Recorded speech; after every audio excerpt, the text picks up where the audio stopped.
Hi, it's Stephen from OWNorDisown. Well, 2020 is upon us, and we have seen some great laptops this year. CES in January was the launchpad of mobile RTX, and whether it's been a worthwhile step up from the GTX lineup before it is a discussion for another time. In the next week, I will be doing some pre-CES videos, going over what some manufacturers will be launching this year, so make sure to subscribe so you don't miss out on that and my CES 2020 coverage. I wanted to go over my top 5 laptops of 2019, but first let's go over some of the notable mentions that I also liked.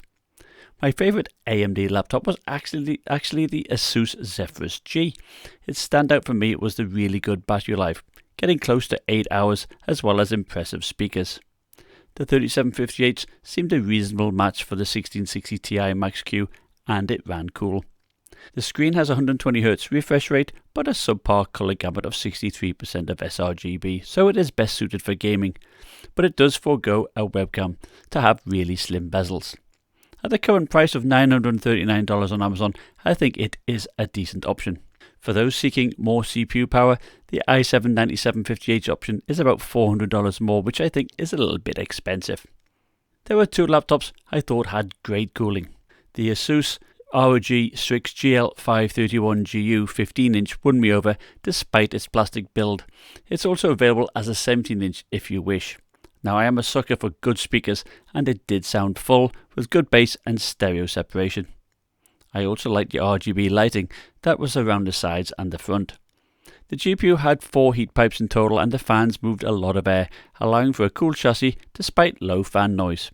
41 decibels in balance mode or 45 decibels in turbo mode. Even in games like Battlefield 5, when the CPU was pushing about 58 watts, it was in the low 80s. Now, my unit was supplied by HI Devolution and it was replaced with liquid metal, but I do encourage you to read the comments because many people with the stock base model said that they never saw it go over 85 degrees. It is available on Amazon for $1,400, so you are paying a little bit of a premium for a 1660 Ti laptop, but it certainly was a solid performer. Now the 17-inch MSI GE75 was my favourite 17-inch laptop for a long time. It was actually one of the first RTX laptops I reviewed. It has excellent RGB lighting and the USB Type-A ports are lit up so you can see them in the dark. The GPU has 4 heat pipes and the CPU has 3, and heat dissipated via 4 heat sinks. Plus it has really large speakers too. The chassis temperature was cool with good heat exhaust. Now performance is also great. You get 2070 Max P or 2080 Max P, and gaming temperatures were great. This is all from a laptop weighing just under £6. The only thing missing in my opinion is G-Sync. If it had a mux switch to be able to switch between a dedicated GPU with G-Sync and Intel GPU, then this would be my favourite 17-inch laptop. Now on to the most popular mid-range gaming laptop. This award must go to the Acer Helios 300.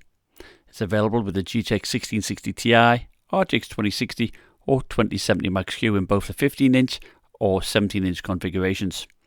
It has a good turbo mode that pushes the CPU from 45 watts to 56 watts and does the CPU clock speed by about 200 MHz until it power throttles back down to 45 watts. It has a 79% screen to body ratio and has an aluminium upper body build and a plastic base. It looks quite sharp with its blue accents, although those seeking a non-gamery look will probably want to look elsewhere. Now, unlike the Triton series, the Helios 300 has a motherboard the right way up, making it easy to upgrade. And with 2 M.2 slots and a 2.5-inch bay, I liked how you can have plenty of storage for your games and video files. The thermals are okay with a max fan option, and with its 144Hz display with a decent 94% of sRGB, it appealed to gamers and content creators alike. Battery life was 5 hours, and that was reasonable, and since the 1660 Ti model has been available for under $1,000 on occasion, it wins my most popular laptop award. Now how about my best budget gaming laptop?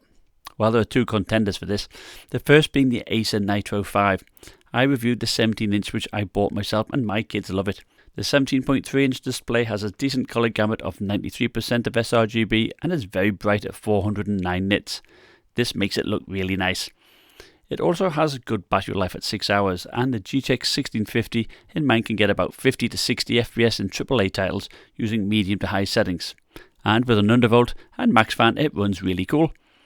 It sells for about $750 and I think it offers pretty good value. The second was the new HP Pavilion 15 Gaming, and this is nearly up there with the Helios 300 in popularity.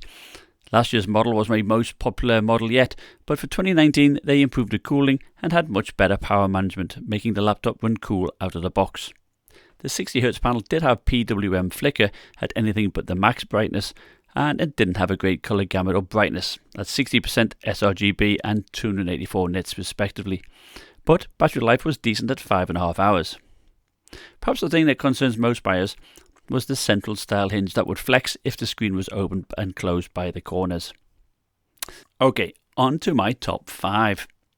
In 5th is the Lenovo Legion Y740, the 15-inch. It was a close call between this and my HP Omen 15T because both have G-Sync and my Omen goes up to an i9 and 2080 Max-Q versus just the i7 and 2070 Max-Q in the Y740. What wins it for the Y740 in my opinion is the ability to switch to hybrid mode, which offers nearly double the battery life of the Omen 15T at about 4.5 hours. It has a better RGB keyboard, although its positioning due to the left macro keys can make it a little bit awkward. The webcam is definitely better and the brighter 470 nit panel is slightly better, and it has 99% of sRGB coverage. I would say the speakers are a little bit louder too, and they do have better stereo separation. Now Lenovo and HP offer both the Y740 and the Omen 15T at very competitive prices, and to be honest you can't go wrong either way. In 4th spot I picked the Aero 15. What I like about the Aero 15 is that you have a good selection of panels to choose from, whether it's a 60Hz 4K OLED for content creators or a 144Hz or 240Hz panel for gamers. Now I tested the OLED panel and it was gorgeous. It's also available with an i7 or an i9 CPU. It has a fast UHS 2 SD card reader. It has 2 NVMe M.2 slots and a whopping 94 Wh battery. Now the main downside was its pricing, especially on the higher end with an i9 and 2080 Max-Q where it retails for about $4,000. But the 1660 Ti OLED model has been below the $1,500 mark before, and that is probably the option I would go for. So in 3rd spot it has to be the Eluktronics Mech 17. The Mech 15 would also fall into this category too, but I only had a chance to look at the 17-inch. In fact, at the time, this beat out the GE75 as my favourite 17-inch laptop because their Electro Boost software basically made this the fastest RTX 2060 laptop, period. With an overclock, I even had it matching my 2080 Max-Q or a 150W RTX 2070 in some games.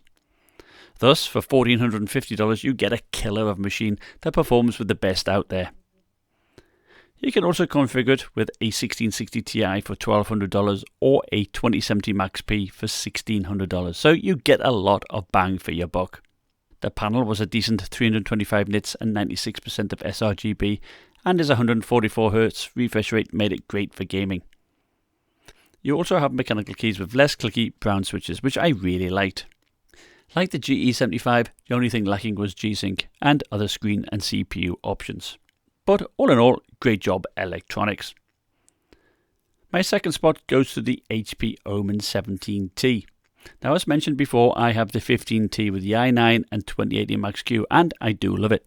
I now wish though I had gone with the 17T. Like the 15T you can get a 60Hz 4K panel, 144Hz or a 240Hz panel and up to an i9 8-core CPU. You can also go for an RTX 2070 Max-P or 2080 Max-P, and their pricing for their top model is much less than that with the GE75. So if you crave top laptop power in an affordable package, this is it. For example, an i9 2080 and a 1TB SSD is $2,480, less any coupons that you can find. And I found a coupon that can save about another 10% when you pay via PayPal. And of course, paying by PayPal, you can also take advantage of 6 months free credit. Now my review unit ran nice and cool with the default profile, not needing any tweaking at all. The 2070 and the 2080 models have 2 M.2 slots, whilst the 1660 Ti and 2060 only have 1. But they all have a 2.5-inch bay, so storage is no concern. What I do like though is having G-Sync, and my only complaint being that there is no mux switch to hybrid mode, so yeah, battery life is not great. So what is my top 2019 laptop? Well, that has to go to the Elukronics MAG 15. Now there's no doubt that this laptop caught the attention of a lot of people and surely has helped place electronics on many people's radar. Sure, the laptop is a joint venture with Intel and is also made by other vendors, but I can say with 100% honesty the support that their CEO provides to us as a reviewer and then onto you as a customer is second to none. He is quick to answer any questions and takes personal pride in the product. There have been a plethora of updates since, so make sure to watch my video on that. So the speakers and microphone are now really good. The webcam, actually it looks pretty decent, good colour. Prior to the update, the microphone in the laptop was terrible, really quiet, and I think it's much improved now. And with its large battery, runtime is also very good. I was getting around about 7 hours. With the updates, the laptop now pushes performance to its limit, and in some games the CPU does reach the low 90s, but this is solved with an undervolt. It's a really good alternative to the Razer 15. It's an all magnesium build, has clean looks, and it makes it ideal for a business user who likes to game or do content creation too. It's lightweight at 4 pounds 2 ounces, making it very portable, and it has the benefit that it is much more affordable than the Razer 15. A 1660 Ti model is at $1,600 and a 2070 Max-Q model at $1,900. Plus, it has an SD card reader and a larger battery. Now let me know what your favourite laptop was of 2019 in the comments below. And remember, stay tuned for my pre-CES announcement videos and of course coverage of CES itself from Las Vegas. Bye!